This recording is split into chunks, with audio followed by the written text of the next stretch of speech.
Hi there, Mandy. I'm just taking a look at your icon set. I think you're off to a good start. I like the kind of cartoonish feeling that these have. Um, they make me smile. I like how your animals, each one's kind of winking, which is unique and a little bit fun. I like that. I also like that the dimensions for their nostrils are the same size. So small things like that can really make a big difference in unifying the set. And even things like they both have some kind of like hair or curly cue coming up right here. I would probably move your donkeys up a little bit so it starts the same line as your pig. Just one tiny element, unless you want it to like look like it's coming up out of his forehead. That's fine then if that's the case. I would keep on working on their eyes. I think you could do a little bit more with those to take those to the next level. The barn, I think, is off to a good start. These white elements up here feel a little bit off to me. I don't feel like they're actually representative of something on a barn. And so I would keep on working on that. I pulled up these. I was wondering if maybe this is one of these icon sets. I just typed this in a minute ago, was kind of where you got some of your inspiration. And there was one barn up here. So they kind of have this. I mean, this is pretty similar to yours, how it has the X down here, but it's a little bit more simple here, which I feel like might actually be more realistic for what a barn looks like. Let's see. Oh, or maybe a circle. Maybe a circle and like two barn doors. That would look kind of cool. I feel like this is just a little bit too detailed up here in a way that isn't maybe realistic. And so keep on working on that. Also, if you choose to have small elements like this, usually you want to make sure it's pretty centered within whatever element it's inside, unless you have a super clear reason why it's not. So if you were doing this, I would move these white lines down a little bit so they were really fully centered in the horizontal or the vertical space that you have here. And usually I always say avoid centering, but with icons, when they're going to get super small, it's better to have things look nice, crisp, clean. And sometimes that can happen if you focus on making sure the amount of space above an element is the same as the amount of space beneath it. I would also probably increase the width of these lines. I like how your other lines, so the eyeballs, they feel a little bit, well, not eyeballs, but the eyes feel a little bit like they don't go. And then these white lines feel a little bit like they don't go. And I think it's because they're thinner. And so maybe play around with making these heavier too, and that might kind of take it to the next level. What did they do on the eyes on this one? Oh, they're just dots. Okay, so you're trying to do something a little bit different with your eyes. Oh, let's look. This looks cute. Let's look at this barn. Ooh, this is a really cool effect you could do where you split your icon and you have one side slightly darker than the other. Because your icons are not super complicated, that might actually be a really nice additional element you could add to these. Having the right size side, for example, just a little bit darker, but on a straight vertical line down all of them. That would look really, really nice. I'm trying to see if we can find a good example of animal eyes to kind of play around with and see what they did. While I have this open, I will say I think one thing your icon set could benefit from is maybe some additional background element, something like this that will just help it look even more professional. Now, if you do the split right and left shadow, you may decide not to do a background element, but a background element will really help them feel unified.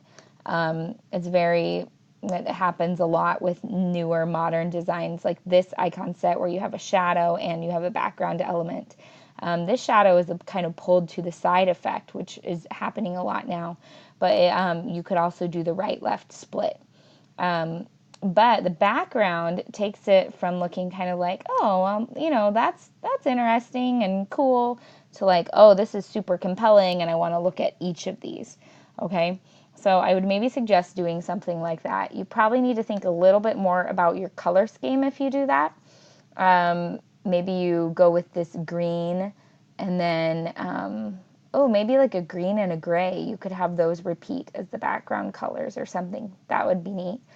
To just kind of, or a green and a yellow. That might be hard with your corn.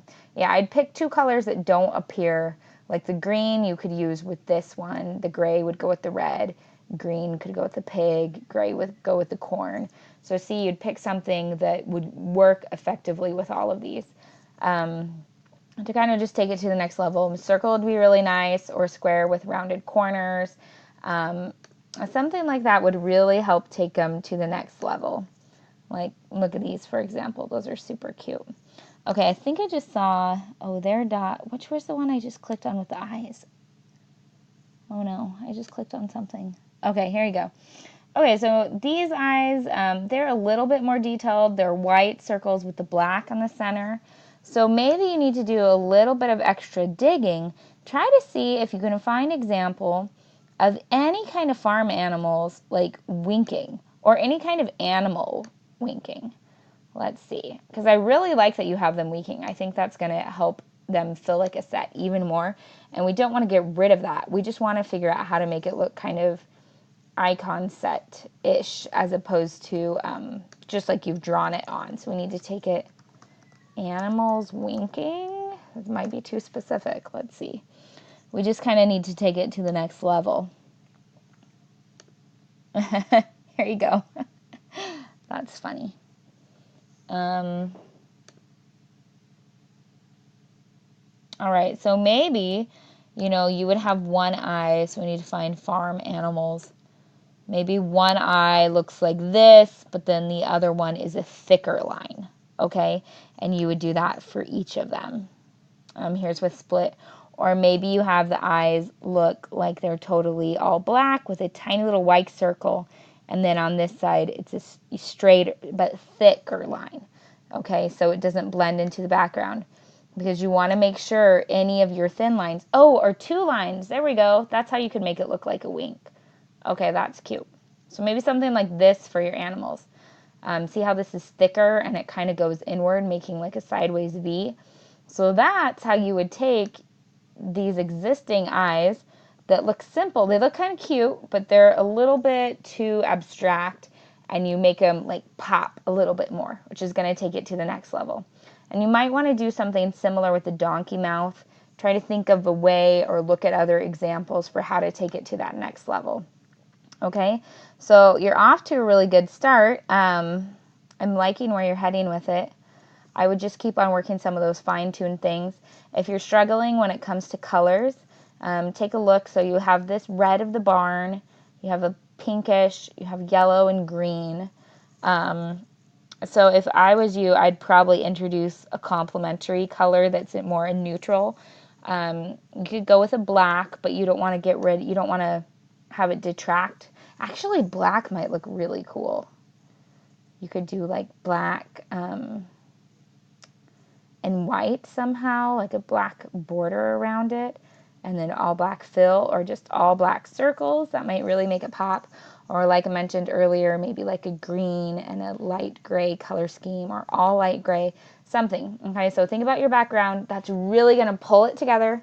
Work on those eyes, work on the details of the barn, making this stroke the same thickness as some of your other strokes. That's really going to help. Remember, your stroke thickness is major. And besides that, I like these a lot. They're heading off in the really good direction. Like your corn, it's like almost, practically perfect. Practically perfect in every way. So just a few things to continue to work on. I'm looking forward to seeing your final. Thanks, Mandy.